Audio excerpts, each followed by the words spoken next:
Hello, Bobby Torres of Frightbox recording here with 5 massive mistakes that unfortunately many local bands tend to make when hitting the studio. Let's discuss.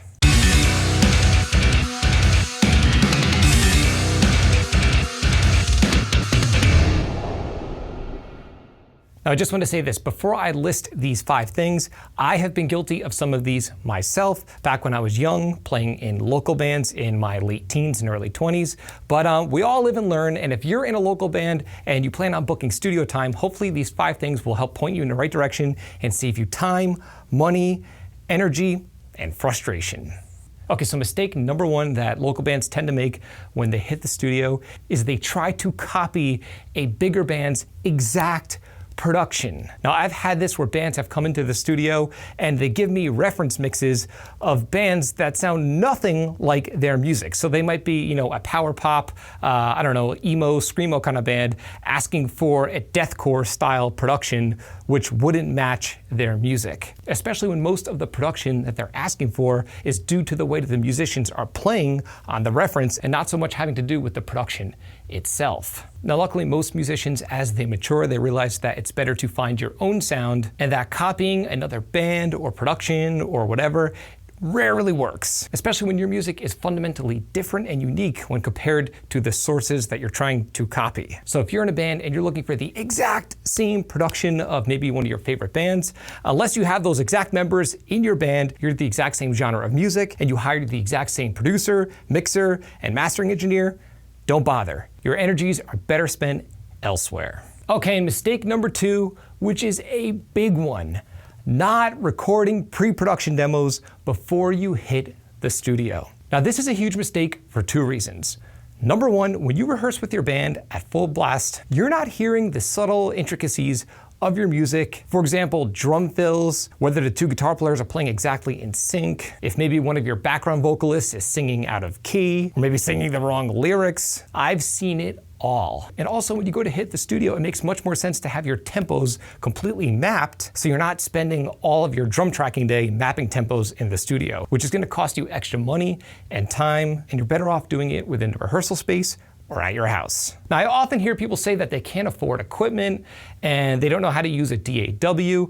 And these days, there's no excuse. Reaper is $60 and you could buy a simple 2-channel interface for under $100. As a matter of fact, I put out a video about a year ago where I show you how you could record full band pre-production demos on a budget. I'll leave a link below to that video in this video's description. And also, this is nothing new. For example, Metallica, even back before they had money when they were playing in the garage, they would record thorough pre-production demos on a 4-track tape recorder. That's why you can go back and hear the demo versions of a lot of those old Metallica songs. They understood that when they hit the studio, they had to be ultra prepared. And this is before DAWs and Reaper. They did it all, again, with a 4-track cheapo tape recorder. So no excuses. Okay, and mistake number 3 that I see all of the time, when local bands insist on using their own gear, even though the gear that they want to use is not the best thing for the recording. I can't tell you the amount of guitar players that have come into the studio that want to use, their solid state head, or their guitar that's not properly intonated, or a pedal that just does not sound right in a studio environment. The thing is, if you hire a producer,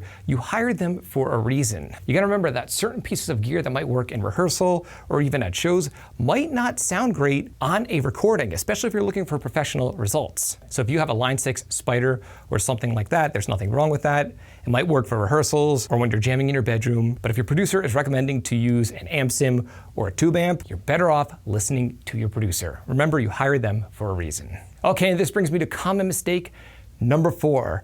When a local band will hit the studio, kind of ignoring the fact that one of their band members can't really play that well. I see this a lot across the board. Drummers, bass players, guitar players, vocalists. Again, much like I mentioned earlier, unless you're recording pre-production demos and hearing your music in a crystal clear manner before you hit the studio, it's very easy to ignore a lot of the finer details that might not be right if you're just blasting away in a rehearsal room or at shows. So for example, maybe the one guitarist is not the tightest rhythm player, or maybe your drummer isn't paying strict attention to your riffing, and a lot of his syncopated double kick patterns are not really lined up with the riffs that you wrote. Now on this topic, one of the most common things that I see is when a band will come in and they sort of kind of know that one of the guitar players isn't that tight of a player, but in a way, because they're friends with the guitar player, they turn a blind eye, but that always comes to bite you in the ass when you go to track your guitars. Again, back to Metallica, that's why James Hetfield plays all of the rhythm tracks. I've even heard of Cannibal Corpse doing this, even Meshuggah doing this, because these guys have experience and they know they have to do whatever it takes to produce the best result possible in the studio. So if you're in a band and you plan on hitting the studio and in the back of your mind you kind of know that one of the players isn't quite up to snuff at this moment, you have to take this fact into account and deal with it before you hit the studio. This way you don't waste a bunch of time and money when you hit the studio for real. Okay, this leads me to common mistake number 5 that I've been seeing for the last 15 years that I've been doing this. When a band will decide to go to a studio because the studio has a great reputation and maybe a big name attached to that particular studio, but when the band books their session at said studio, they don't pay close attention to the producer that's working on the session.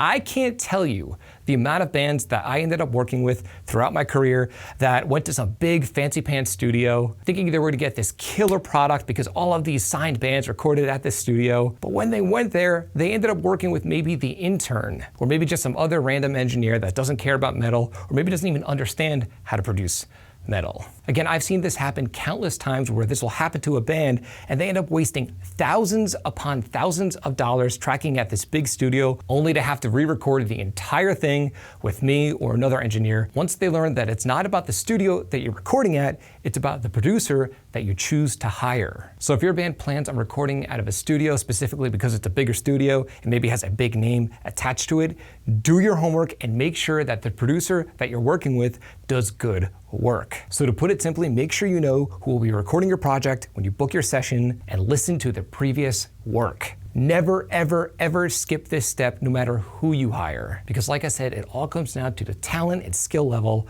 of the producer that will be working on your music. So there you go, those are the top 5 mistakes that unfortunately I see many local bands make over and over and over and over again. And believe me, I'm guilty of some of these things myself. When I was younger playing in local bands, we didn't always do pre-production, we often didn't map tempos, and we often ignored that our bass player was playing the wrong notes 90% of the time. So let me know, are you guilty of any of these 5 mistakes? Are some of these new to you? Or have you lived and learned some of these lessons already? Let me know by leaving a comment in the comment section below. I'd love to hear your opinion. If you found this video helpful, like, comment, subscribe, and share. And do not forget to click the little bell icon so you can be notified every time I upload one of my weekly videos on all things metal and rock production. If you're interested in some Frightbox swag, I've got t-shirts, mugs, and other cool stuff on the way. There's a link below to the Frightbox merch store in this video's description. And right now you can have direct access to my guitar production workshop. In this free training, I show you my exact approach to dialing in a killer metal guitar tone at the source, how I go about editing my heavy guitars, and finally my simple and straightforward approach to mixing metal guitars. You can have instant access to the free workshop by clicking the link below in this video's description. And until next time, happy recording.